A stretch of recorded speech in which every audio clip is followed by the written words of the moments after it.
Anybody, anywhere, It's time to take command with former NFL tight end Logan Paulsen. This pass caught by Paulsen, the tight end. And from 106.7 The Fan, Grant Paulsen. Welcome into Take Command with Logan Paulsen, who played a decade in the NFL. I'm Grant Paulsen. We give you 3 episodes a week on the Commanders throughout the football season. Today, we will be reviewing a win finally over the New York Giants, snapping an 8-game losing streak. You can watch the show on the 106.7 The Fan and Team 980 YouTube channels.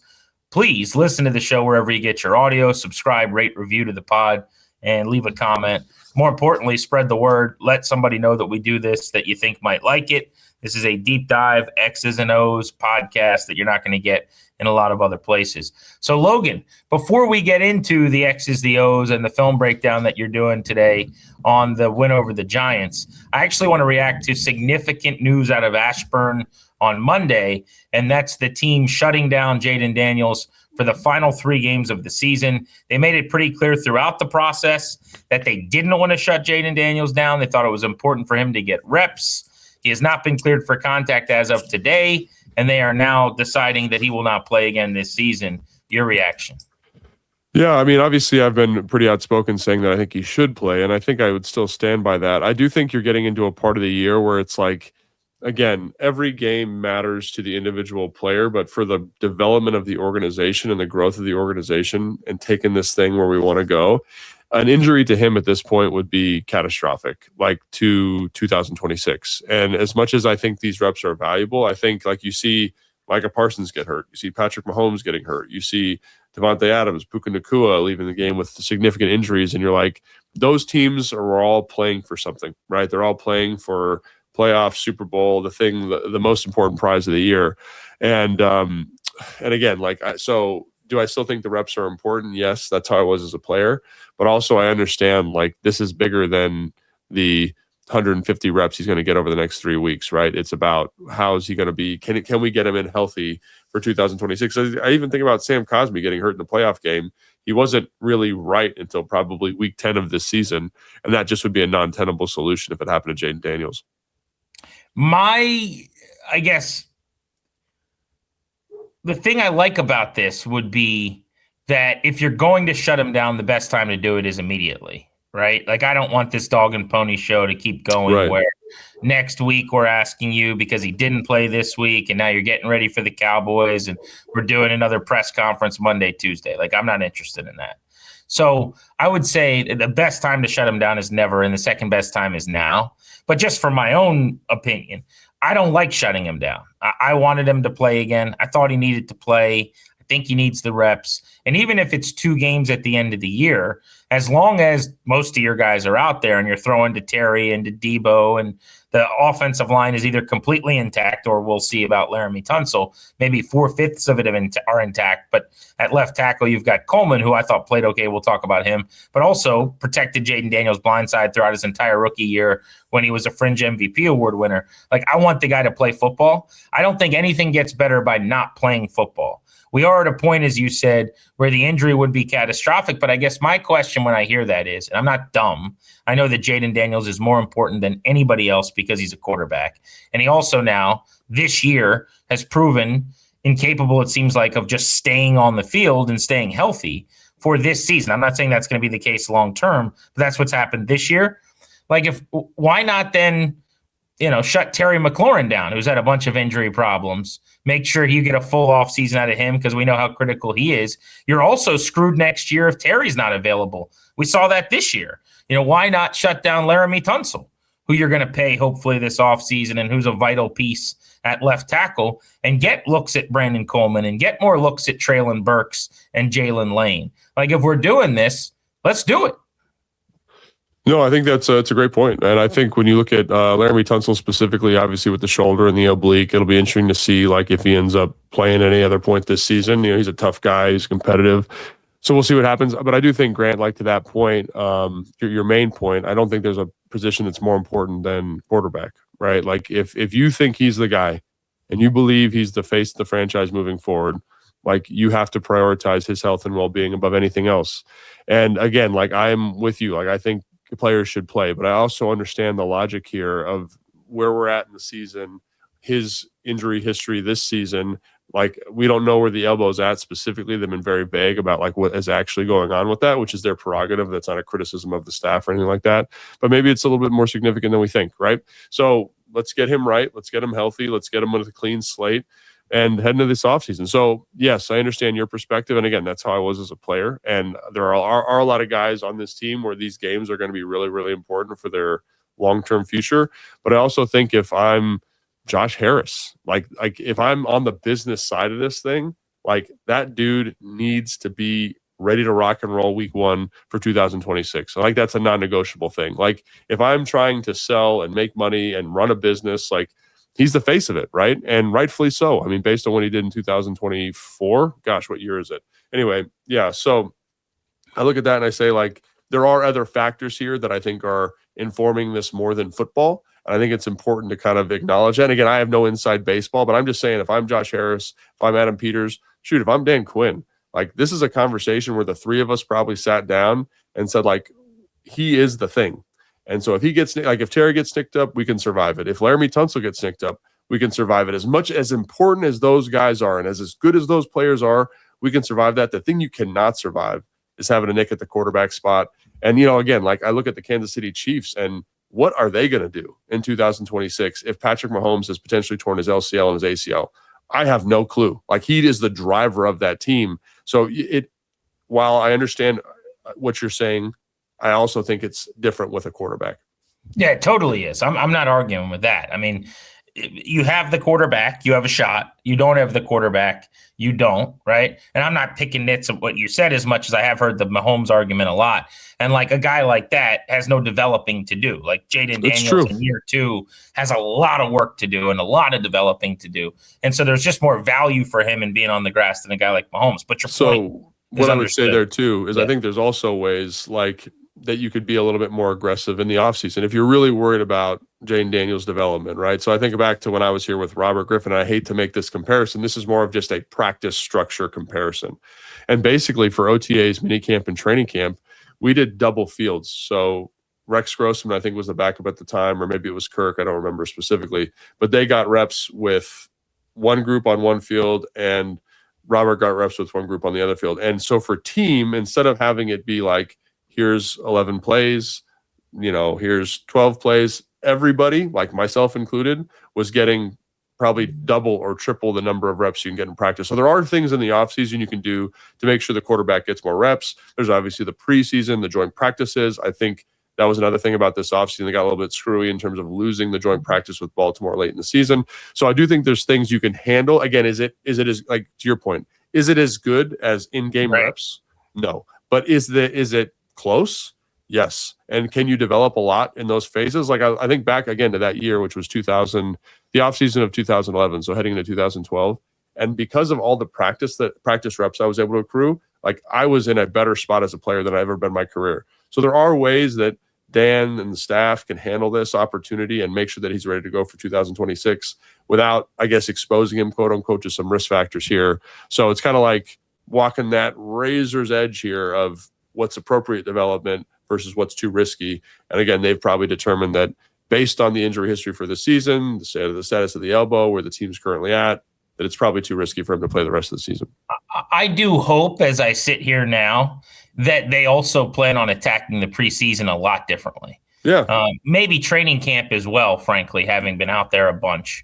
But that's, you know, a different beast, I'd say, because the value, as you said, is in those joint practices. I think they got screwed over by the Ravens pulling out when they did. But, you know, maybe turning up the heat a little bit at training camp in terms of ask, especially of veteran players, especially if they're a little bit younger and you don't have as many guys that constantly need days to be spelled. But preseason, he threw 0 passes going into his second season. And if you go back on this show, you know, that was not something that was endorsed necessarily. And I'm not saying like we were right or wrong. My point is just it was abnormal. And I do hope, I don't have a whole lot of confidence in this, that they're going to, in a game that doesn't matter, as we're talking about them shutting him down for games that quote unquote don't matter, that they'll view the preseason differently. but I hope that they do, because I think time on the grass for him is the most important variable here to just get – I have no issues about Daniels the player. Like, I think he's going to get back to that. I just think it's going to take time. So it's like, is it going to be in week 1 or 2 next year? Is it going to be in week 5 or 6 next year, knocking off some rust? And that's a big difference. We don't know what the schedule is going to look like, but when you go from 12-5 NFC Championship game, now everyone's reactionary and angry and wants changes made because it's been a disastrous year that could end 4-13 or whatever. I personally feel like that year that these guys delivered, Peters, Quinn, this whole group, like, that's a get-out-of-jail-free card. So that cancels out this year for me. When you have a year like that hasn't happened in this town since I was in diapers, and now I'm changing diapers for my 4th kid, like, bro, you get a get-out-of-jail-free card from me. I'm not making any sweeping changes. But it cancels out. So, like, it's time to hit the ground sprinting next year where you don't get any more get-out-of-jail-free cards. And if they do this kind of laissez-faire bit where Daniels doesn't play in the preseason and we're going to be good to go in week 1, and then you start slow, that will be a frustration for me after this shutdown. And so for me, it doesn't matter necessarily if he plays in the preseason, but I do think, like we were talking about, like, we need to get joint practice work for him specifically. Like, talk about, like, I always hated joint practice. Tana hated joint practice. Like, players tend to not like it because it's this weird, like, how competitive are we going? What's the practice tempo environment that's really tough to negotiate? But I think if anybody, again, if the quarterback's the most important thing and we're making this decision to sit him down with 3 games, we got to make sure that there's 2 or 3 joint practices next year that we feel really good about, that are not going to get canceled, that are on the schedule for him to get these reps versus other defenses. And again, like the preseason opportunities, again, I know people really point to those and say those are big development opportunities. And I understand why, 100% I understand why. Like, those are big moments for Logan Paulsen, back in 2010, making the team, all that kind of stuff. But for Jayden Daniels, those are simplified defenses. Those aren't real environments. The practices where you get to see kind of, hey, the Miami Dolphins 3rd down blitz packages, how they disguise their coverages, how they play their match, like that type of stuff is where you are really going to improve if you're him. So I think, yeah, like I do think, like, and one of the things that makes me confident, Grant, is having worked with Dan, having talked with Dan, like, he's a guy that's acutely aware of mistakes that he's made. And I think that I would expect them to make some changes in terms of how they handle the offseason. And again, when the most important variable is developing Jayden Daniels, I think everything should be geared towards that. So I think you'll see it. I think you'll see a change in that for sure. Another point too, I would say, because I think we talked about this in the preseason this year, and it's so true. Like, a joint practice where you're dictating things and someone's showing you some of the blitzes at speeds that maybe you're not even going to see in a pretty vanilla run defensive game plan in a preseason game 2 days later. There's more value in that. But for me, it's almost psychological. Like, it felt in real time. And this is not like Monday Morning Quarterback. We talked about this a little bit in the summer. It did feel like there was this feeling of they had arrived, to me. Like, they had this kick-ass season. They got to the NFC Championship game. And I totally get it, by the way. Like, as far as I was concerned, like, they were batting 1,000 as a group. They were kind of above reproach in this regard. Like, they get the benefit of the doubt. But I'm doing everything differently. Like, it's not even that I'm eating a different breakfast. Like, we're starting practices at a different time. Like, we are just doing something different, trying something different this year, and that would be part of it. Last thing on Jayden Daniels, we're going to get into our normal breakdown of the Giants coming up, where Logan does the deep dive on the tape. We're just starting with the big news here that everybody wants to hear some thoughts on.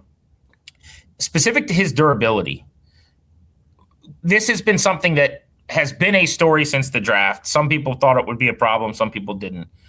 Where are you now moving forward on just him being able to stay healthy, him protecting himself, play calling, some of those things? Because I feel like the conversation's getting a little bit out of whack. Like, I hear people saying, well, Cliff needs to call plays to help protect him. I don't think they've put him at harm's way. Like, this is not he's not doing 10 and 12 designed runs. And even if he were, by the way, I think sometimes the scrambles are more dangerous than the designed runs. Specific to Daniels, when I watch him, I don't see Jackson Dart. I don't often feel like he's taking these ridiculous shots and, like he doesn't protect himself. He's only slid 4 times in 42 scrambles, and people will throw that number around. But I do think he uses the sideline pretty well. I think he does the Lamar Jackson kind of tumble, fall, dive thing pretty well. His injuries this year, if you go one by one, are kind of fluky.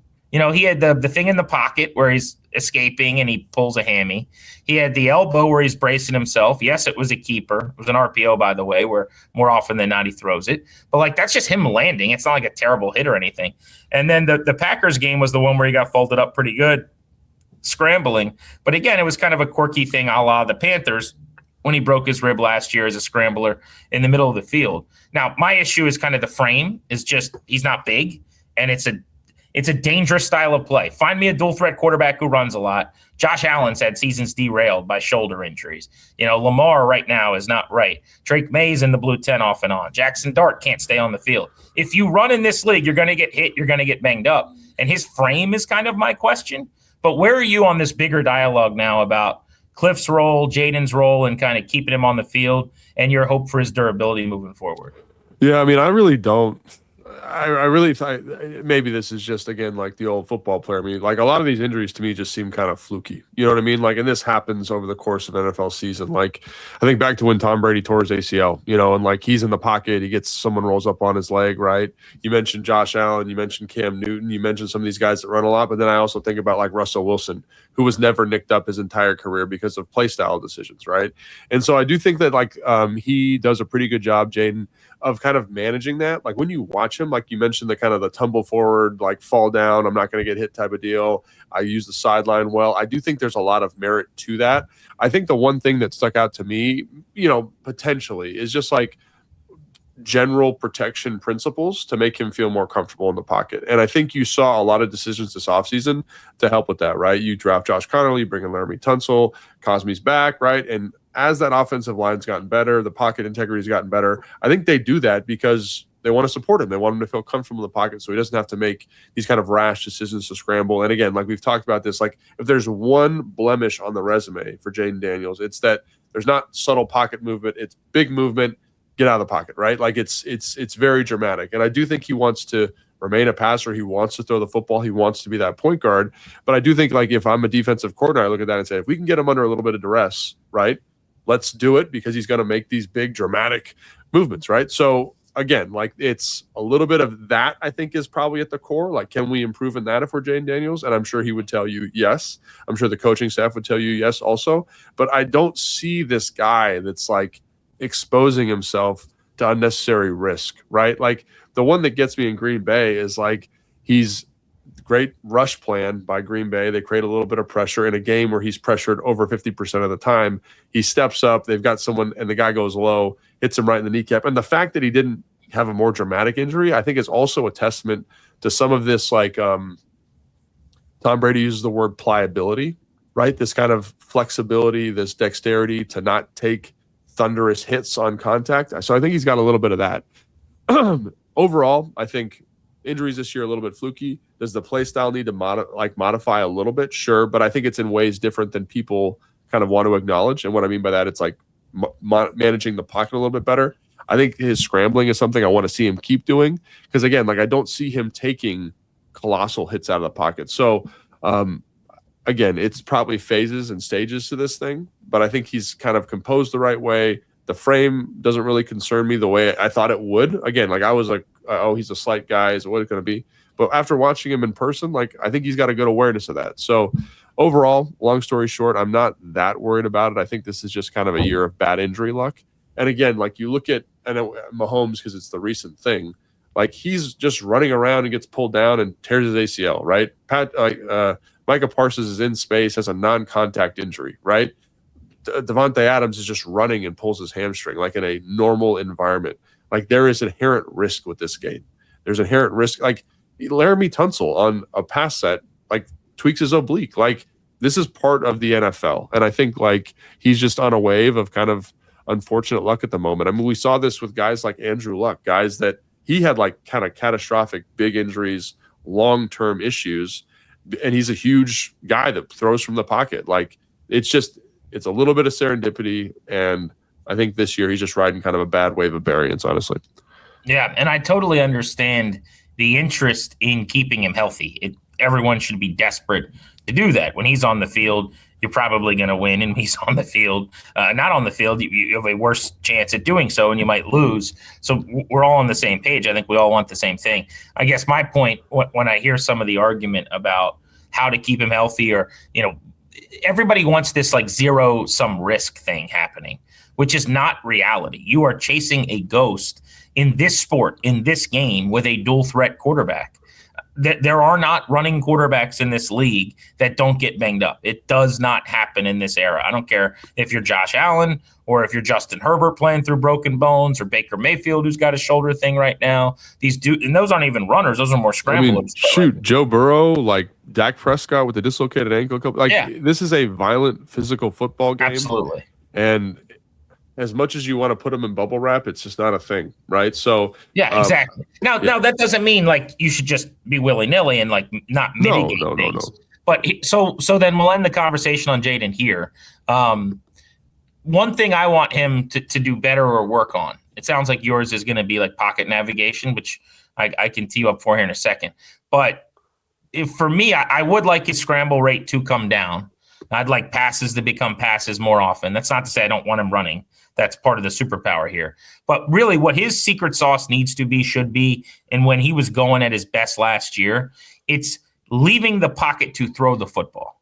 So think about that Cleveland Browns game and the deep ball to Terry McLaurin, which is like one of my favorite plays of his career still, right? Or it's like the resetting after you've broken the pocket with that back-breaking throw, like the extension of the play to be a passer, not a runner. And at a higher percentage this year, when he would pull the ball down to leave the pocket, he kept running and didn't reset the pass. And I was hoping that it would be the opposite, where like that number would go up on passes this year. And in fact, if you look at the numbers via True Media this year, 39% of the time on dropbacks when he gets moving, he throws, which is the lowest rate in the league for guys after they take off. The only guy close to him is Justin Fields, who is has major issues, frankly, in that balance. What was his rate last year, Grant? I'm sorry. Last year it was, 42%. So it's down about 4% year over year. And there's nuances and there's reasons for that in terms of how open guys are maybe, or, things were going easier, better. But I think it's more interesting almost to compare him to his peers this year. And Fields at 45% is second. Drake May is at about 49% is third. You're talking about a 10% discrepancy between the number one and the number three in the league. So I would like that number to be closer to half and half. So that's my not a big deal, but my dream is to me, when he starts doing that, and he did it for the second half of last year, he did it in that Lions playoff game. It's that is you cannot defend it. It's unstoppable. So that's kind of my thing. What's your thing you want to see him do better, more different, what have you? Yeah, so to me, it's the pocket management. And real quick, I just don't want to belabor this too much. What's the sample size on that? Do they have numbers for that or no? Let's see. So it's this season, I would have to look up the total. On 39% of his out-of-pocket dropbacks have ended in pass attempt via True Media. Lowest mark in the league. Fields 45%, May 49%, within 10 percentage points. The only guys in the league. The number was higher for Daniels last season in terms of how often he threw. Who was the lowest guy last year? What was the percentage? I'd have to look that up. I don't have that. Yeah. Anyway, so to me, it's just they kind of go hand in hand here, but it's the pocket management, like I said it already, and I think it's kind of to your point. It's are we resetting in the pocket to throw? Or are we resetting in the pocket to run? And again, this year was a unique year in terms of pressure rate in the Green Bay game and the Seattle game specifically, and also the Minnesota game, to be quite honest. So I think there are some things that kind of tip this in a unfortunate way that's going to make him look less efficient than he is. But I think, just again, I think about, and I don't want to make him these players, but the Tom Brady, the Drew Brees, the Peyton Manning, the Josh Allen, that kind of win the scramble moments, but also the ability to kind of make subtle movements to maximize the offensive line in the pocket to help you remain a passer. I think that's something that I would look at there. So again, I think he's, you look back at 2024, fantastic year. I think he was kind of riding a high end of variance, honestly, in terms of making the right decisions about when to scramble, when not to scramble. Even he did such a great job on 3rd and 4s of just picking up first downs. Exactly. So getting back to that kind of decision making. And again, a lot of that comes back to the protection plan, and how we can, again, mitigate some of these quick pressures specifically. Again, like those things are so hard to, again, Kurt Warner in his breakdown of the Seattle game talked about, anticipating throws and all these different things. I think it's just challenging in general when you watch quarterbacks with free runners and quick pressures to be efficient. And I think he's caught a bad end of variance in the games that he started this year with some of that stuff. And I think, again, that'll normalize next year. So some of this stuff won't be as glaring just because of the opponent. But again, like if I'm saying, hey, Jayden, like Logan Paulsen, what do you think? Just like, hey, this offseason with your quarterback coach, let's work on kind of pocket management. And again, I think it'll lead to more efficient decisions in the areas you're talking about and more efficient decisions in terms of passing efficiency numbers if we can manage that pocket presence just a little bit better. Some of that also might be fixed literally just by the consistency of playing and not being like on the field and then off the field for 3 weeks and then on the field and then not practicing for 2 weeks. Like there is a rhythm element to that position as well. All right. It is Take Command. Let's get to our actual breakdown of the Giants, which is why we are here today. We'll get into the offense next on Take Command.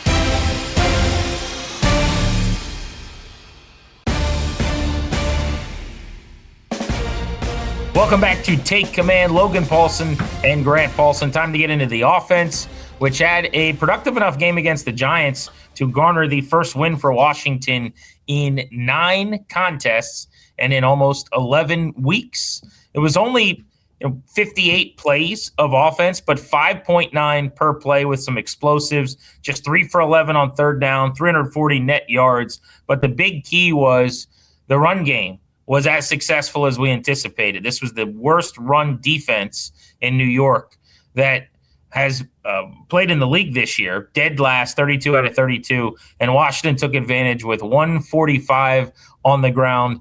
Bill looked very good, sharp, fast, was explosive, 18 for 96 and a touchdown. Mariota added 43 rushing chunks. He didn't have a big one, but it was long of 11, went for over 40, all-purpose, about 150 total yards on the ground. That was the key to the game. Yeah, absolutely. And I went back and watched and took some notes, and the Giants did some kind of funky stuff, got into some difficult front spacings. They kind of brought a lot of 8-man surfaces and just made it tough. And I think it was a good job by Bill of kind of maximizing some muddy runs, guys kind of grinding through some unusual things. And again, the Giants were bringing a bunch of kind of pressures, like first down pressures to stop the run. Sometimes they misfit those. And again, it led to creases and gashes. So it was kind of this, it was funny to go back and watch because I was like, oh, this is kind of a gross run, but it goes for 5 yards. Oh, they kind of missed the target here, but it goes for 4. And so I do think there was some of that. And I do like when you look at the EPA per rush, it's like, 0.153, which is not a great, negative 1.53, which is not great. It's like negative EPA is not where you want to be. But again, there's some 4-minute offense in there that is going to make those numbers a little bit less efficient. And also there's the fumble, which again, or the 2 fumbles, which are going to lead to that negative EPA. But I really think you got to give a lot of credit to Bill for maximizing stuff and really just the whole blocking surface for just kind of grinding and gutting it out. Like it, again, not always clean, a little bit messy. There's some free, like even on Bill's touchdown, that's a great example. Like there's a front side combination and the guard's a little bit loose. The center's a little bit short. There's a penetrator right up the field, right in Bill's face. He does a great job of kind of pressing it to the last possible second.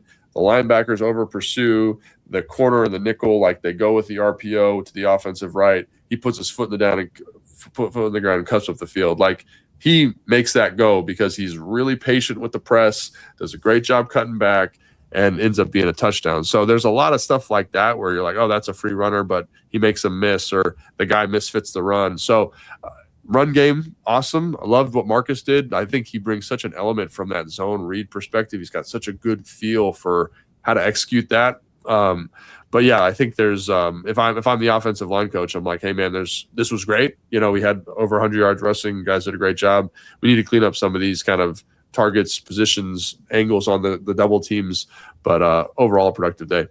Thought it was the best we'd seen Bill since the Chargers way back at the start of October. By the way, just interestingly, he had 6 carries for 12 yards to the right, but went for 84 yards on 12 carries left of center. So they had something cooking on that side of the formation at least. He's still one of the most productive players all season in runs outside of the tackle. The most yards per carry, 6.6, coming into this game, while recording the second highest missed tackle force rate, about 42%, on carries outside of tackle, minimum of 25 carries for backs this season. So the more they could get him the ball in space, the more interested I am in kind of seeing what that looks like. No, Chris Rodriguez was disappointing because I think he could have really leaned on this Giants team as a battering ram as well. But Bill took advantage of his opportunity. You've got to stay ready. He had fallen out of favor, might be strong, but he'd been supplanted clearly in the pecking order by Rodriguez, and he was only getting a few carries here or there and wasn't able to really dig deep into his arsenal. But he bounced back in a big, big way. I mean, I think people forget early in the season, like how excited we were about this player as a fan base, as a media, training camp, the preseason, and then even in the early regular year. He ripped off a 40-yard run against the Giants in week 1, had that monster game against the Chargers. A month into the season, he was one of the highest rated efficient backs in the league, and it kind of all came crashing down. But you saw that again, and it's just clear to me, Logan, the juice, man. Like, he has a speed and a burst. He's got something that nobody else on the roster has, and you could see it in this game. Yeah, and I also think his demise, his regression, whatever word you want to use there, comes when the offense is struggling bad, right? You know, all the receivers are banged up. There's no perimeter element. You kind of get the formula there to how to stop the Commanders, quote unquote, versus the Bears. They're playing 8-man boxes. They're running all these first down run stunts. You play the Cowboys the following week. They bring that same pitch, and it really ends up, I think, decreasing the efficiency of the offense as a whole, but also the backs in general. So I think there's some context there in terms of, why the regression middle of the season. And, I've said this on a different show, but I think it's important to acknowledge, like, the Giants are one of the worst run defenses in the NFL, right? So, like, I think the expectation was whoever was playing for the Commanders, because of how efficient and effective our run surface has been, John Bates, Ben Sinnott, the offensive line has been throughout the season, that we were going to make some hay. And so it's good to see that he knew the pitch that was coming. He hit the pitch that was coming. He was still very efficient. I'd like to see him do it against defenses that are more sound.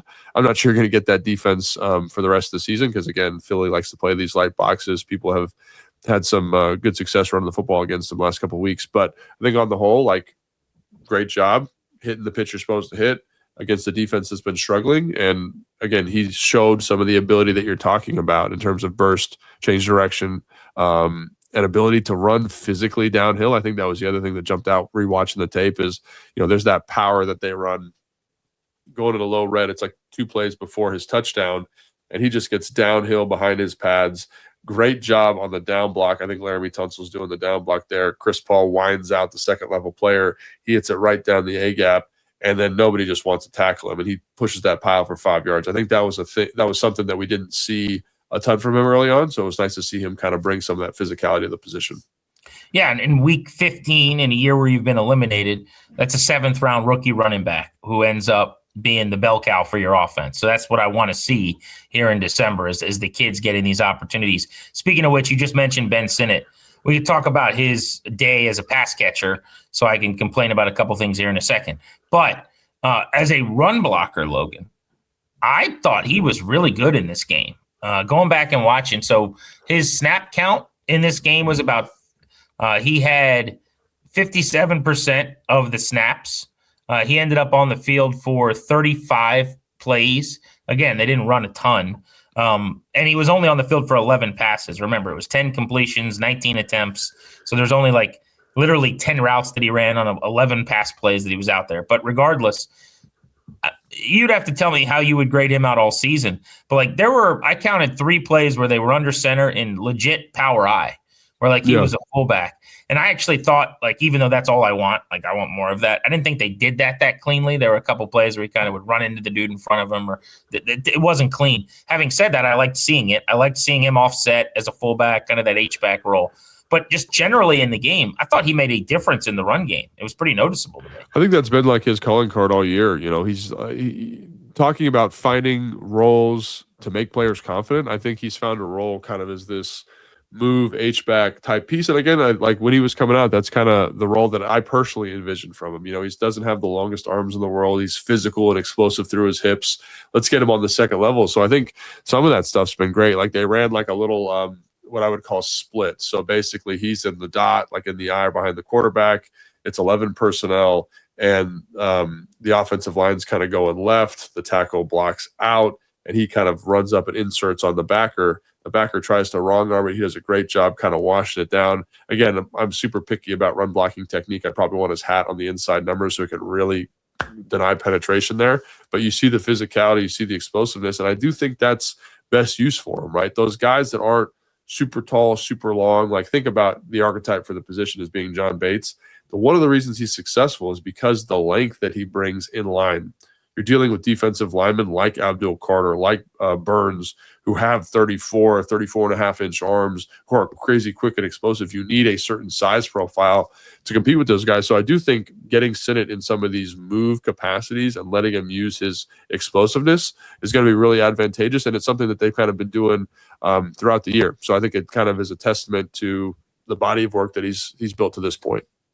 Now, this was the first game without Ertz, and my thought was, okay, well, we're at least going to get a look-see here at him in space catching the football a few times, and that did not happen. One target, one catch, and it was a good one, by the way, 36 yards. It was a hell of a catch. He, kind of puts his foot in the ground and shows like he's going to break. The DB squats on it, safety coming up on an obvious like running situation, and then he takes off toward the post, and Mariota drops the ball in the bucket. He makes a nice run after catch, kind of staying up after contact. So a 36-yard grab for Ben Sinnott, which top of my head, I would imagine is his longest of his career since his fake punt play. I think he had the fake punt, right? How long was that? That was 20-plus NFC Championship game. So this might be the most explosive play. But I talked to Jay Gruden about this yesterday. I want to get your thoughts. Is it unreasonable for me sitting at home to say, can we not just call one play for this guy? Now, they only completed 10 passes. They only threw it 19 times, so I'm not going to go overly hard in the paint. It's not like he dropped back 40 times and he had one target. But, like, why can't in a seat – you've already been eliminated, right? Like, why can't we treat this in like, okay, we're going to run a tight end screen to Ben Sinnott to give him a chance. We're going to do this play where we go play action and we boot and he's running a quick out route in space in the flat and we're going to dump it down to him and see if he can run someone over. Like there was no emphasis on getting him the ball or like designed play called for him. I would have lost all the money on that. Yeah. When do we start doing that? So I'd probably push back like just a little bit. Again, like, they didn't do a ton of drop back here, like in terms of the drop back efficiency wasn't great, but there's that play. I'm trying to remember the best way to characterize it. It ends up being like a Mariota scramble or Mariota throwaway. I don't remember the exact context, but they kind of run that bubble takeoff that they've run a ton this year where the outside guy, Traylon Burks, I think runs a post. He kind of goes out like he's blocking the flat player and then works up the sideline. And, one of my kind of coaching points for Ben this year is I feel like he lacks a little bit of patience when he's running routes. Like he's so excited to get the opportunity that he doesn't like let it marinate and sink in. And so on this play, great job, Ben. And even on the catch, we can talk about that more in a second. He really is patient. The corner bites up. He's able to get by. And so there's a play that they're calling for Ben Sinnott to get a touchdown. And he does a good job of running and executing the way that's supposed to, and it probably should be a touchdown. But there's a little bit of pressure from the left side of the offensive line. Mariota pulls it down. I forget whether he throws it or scrambles. But to me, like in a game where you're not getting a lot of pass opportunities, there is a play in the low red that should be a 40-yard touchdown, probably 35-yard touchdown for Ben, and we'd be celebrating, oh, man, he had 2 catches for 60 yards, and one of them was a touchdown. And I think the narrative changes a little bit around his day. There's also a play. There's the incompletion to Debo Samuel, right, where the ball tips up in the air. They're running the little drive concept to the weak side. He's wide open. And he's open on the cross. And so, like, again, like you go 1, you say, I don't like it. You go to 2 to Ben. Like, he's pretty high in the progression there. So I don't think that this is an indictment of utilization. I think it's an important distinction in players, right? So, like, this offense is a spread on third down is a spread style offense where you have to have nuance at that Y and F positions. And Zach is the archetype for that, right? He's got the old basketball. His like the stem game is outstanding. So like the time from the release to when he gets the defender is probably best in the league. Him and Travis Kelce at the moment are elite.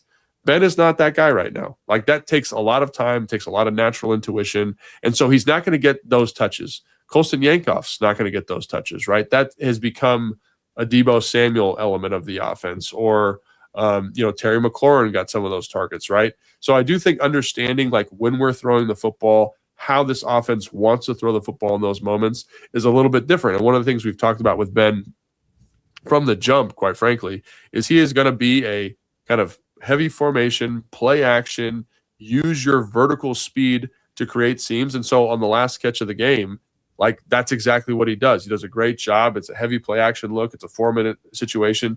It's a dagger concept. So I don't even think he's really should be in the progression. That ball should probably be going to Deebo, but he does such a good job slightly leading out. You see the DB turn his hips, great patience by him, foot in the ground, cross his face, and catches this ball. Great job by Mariota seeing him. So I think you're seeing a progression. And when you see this progression from a young player like Ben, I think he'll get more opportunities. They're not going to be the same opportunities or the same volume as Zach Ertz, just because of how the offense is constructed. I don't think anybody thinks he should be getting Zach Ertz volume, but there is a gap between that and what I'm talking about, which everything you just said is correct. I just don't think it's that big of an ask to say, hey, how about 2 targets? How about, like, you're right. So the play you pointed out is actually a really interesting point. The near touchdown where they called a play for him, so to speak, where he would have been the primary. So, like, give me a couple more of those. Give me something around the line of scrimmage that's safer and cleaner that you did. Like, get the ball in his hands on the first drive, right? You see this all the time with players. If I'm not – that someone's going to hear this and think I'm an idiot and comparing him to Jamar Chase, okay? That is not what I'm doing. But if Zach Taylor wants to throw the ball to Jamar Chase on the first drive, they just do it. And so my point is, you have 4 quarters of football. You have 60 offensive plays in the first week where Zach Ertz isn't out there, and your second-round pick, who's got 6 catches in 2 years, gets his first opportunity to get some run. Like, I would have lost all of the money that he would have had 1 target and 1 catch in this game. And if he was a 5th-round pick, then I don't think we would be having this conversation anyway. But he wasn't. And so that you just, it's, at some point you just like to see him get more involved. Hopefully that's coming in the next couple of weeks. Let me just say one thing on that real quick. So I think I just went through all of his targets, or all of his opportunities to run routes. And there are plays in here where I would say, like, there is a decent opportunity based on coverage where he should get the ball. Like, they run a keeper where he's running the flat. The Giants do a good job matching it. Not going to get the ball there, right? He runs a seam, gets a little bit gummed up with the blitzer, but he's wide open. Like, you're running all go special or smash, like smash by Traylon Burks, seam by number 2. Like, you're in the progression. He's working your side, right? So the ball just isn't going his way. Those are the type of targets he's going to get for a while. He's going to get the keeper to the flat, the RPO to the flat. Like, he'll get some of that stuff.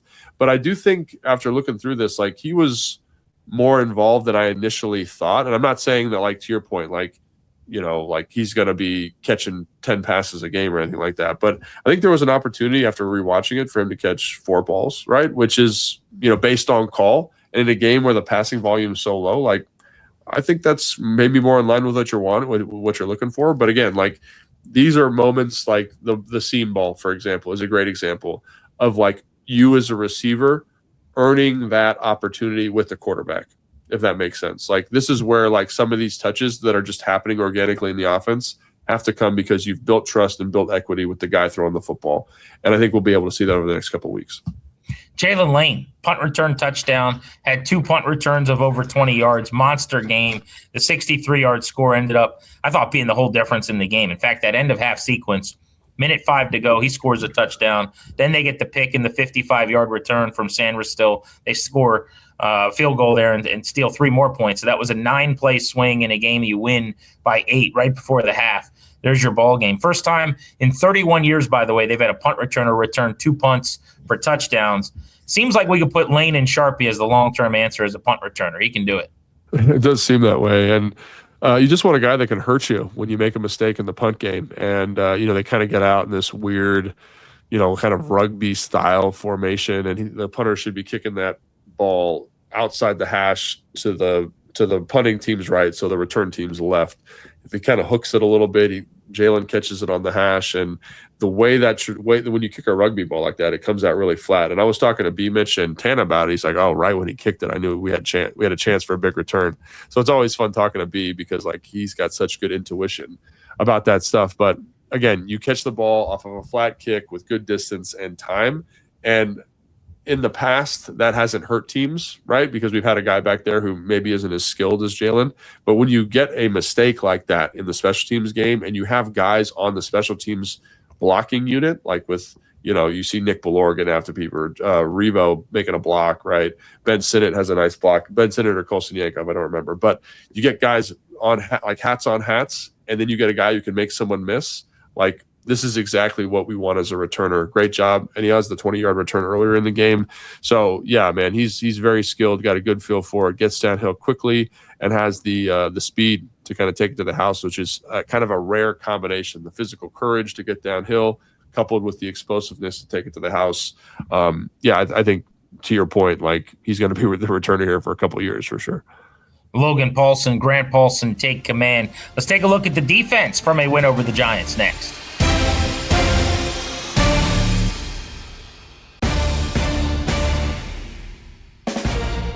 The Commanders get a 29-21 win over New York, snap an 8-game losing streak. Defensively, they finally got a takeaway. For the fourth time this season, Mikey Sanderstil with an interception. They've got 7 as a team.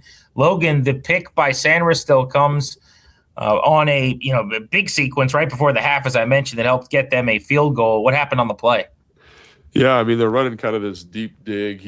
I forget if it's cover 3 or cover 4, but he's kind of playing over the top, right? Zone coverage. And he just does such a good job kind of keeping his hits open, eyes to the quarterback. He reads that break by Hyatt at such a high level, man. And, like everyone's talking in New York, and the New York market is like, why isn't Hyatt, more involved? It's because of stuff like this, man. Like, he kind of gets a little bit sticky in the break. He doesn't attack the football coming back.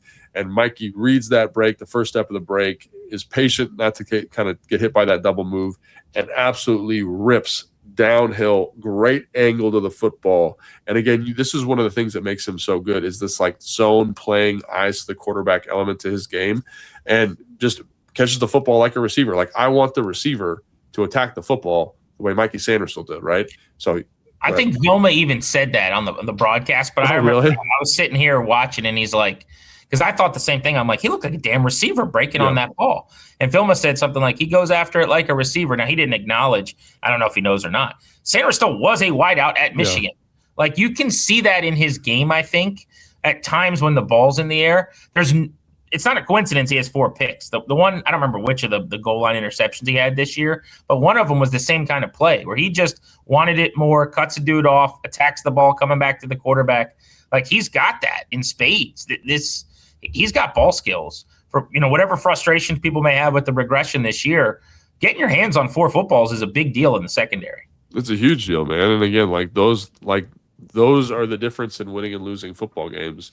And so, yeah, he's got that magical feel for, like, you hear this all the time. Like, there's certain guys that you can coach to do something, right? And you can keep drilling it, but they never quite feel confident to take that bull by the horns and make it happen.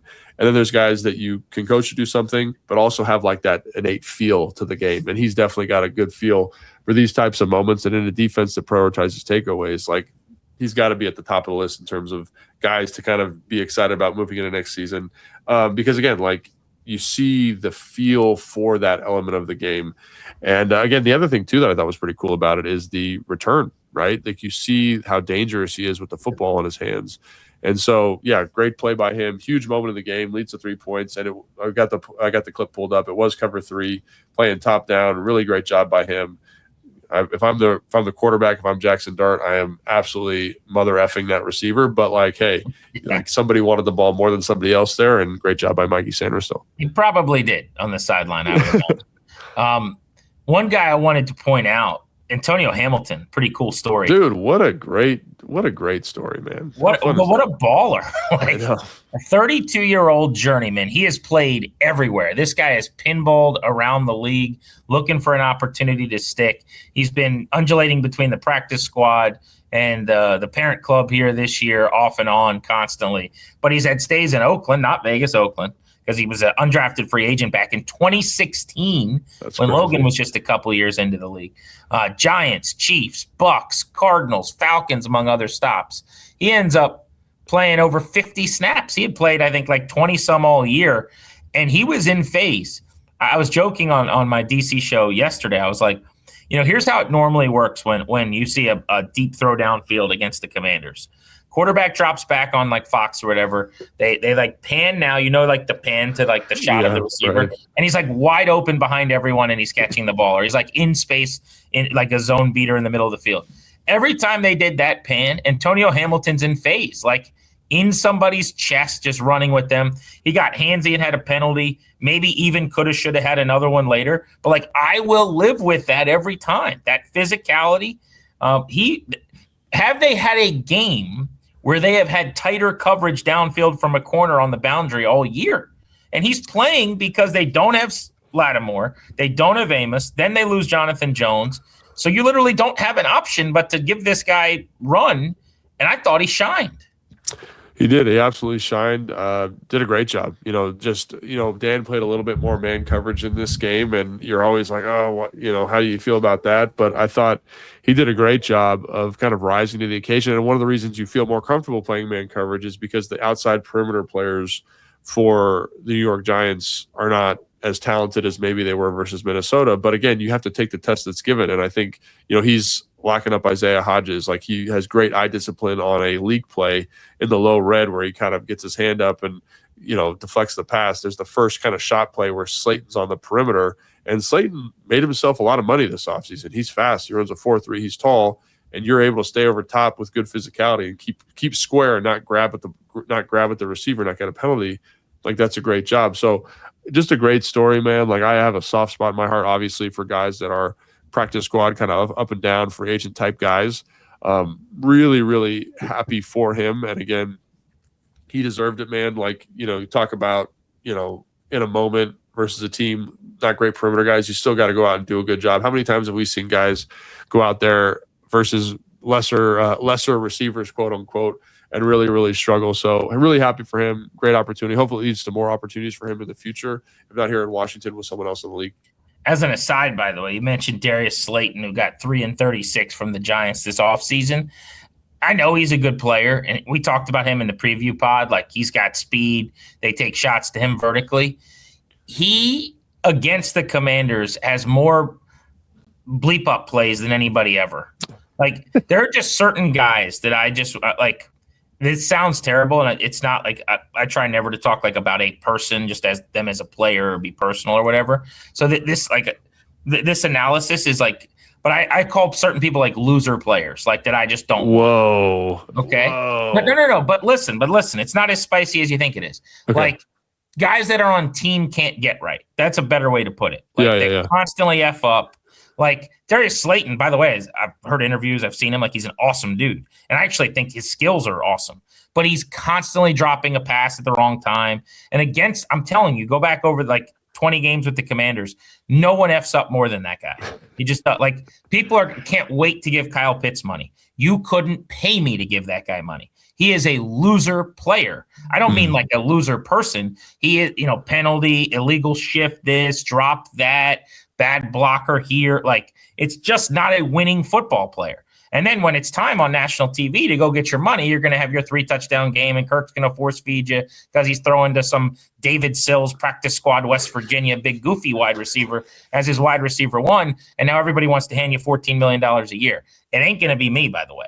But regardless, Darius Slayton, I'm getting off topic. That guy drops more passes and just like fumbles and does more stuff against Washington that makes me bang my head against the wall if I'm a Giants fan than anybody. There's certain guys that like just own teams where you go, oh, he's a Commander killer. Like, you play that guy, like Larry Fitzgerald was a Redskin killer. Darius Slayton, it hooks you every time you play. Just give him the football and let him hook you. And he's a good player.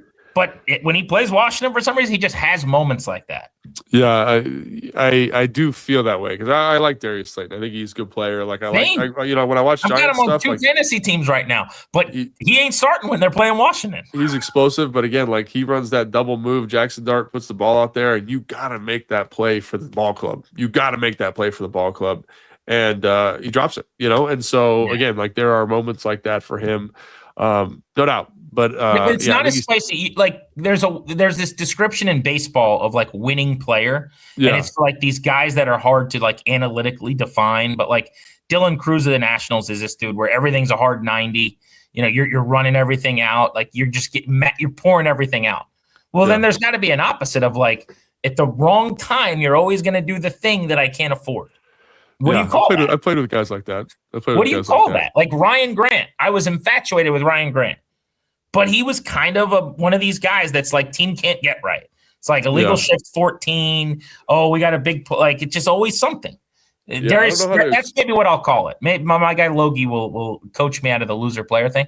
It's called it's always something with you. Like he's one of those. That's a better way to put it. Because again, like those guys, like I thought Ryan Grant was a stud. Like in practice. I got sized.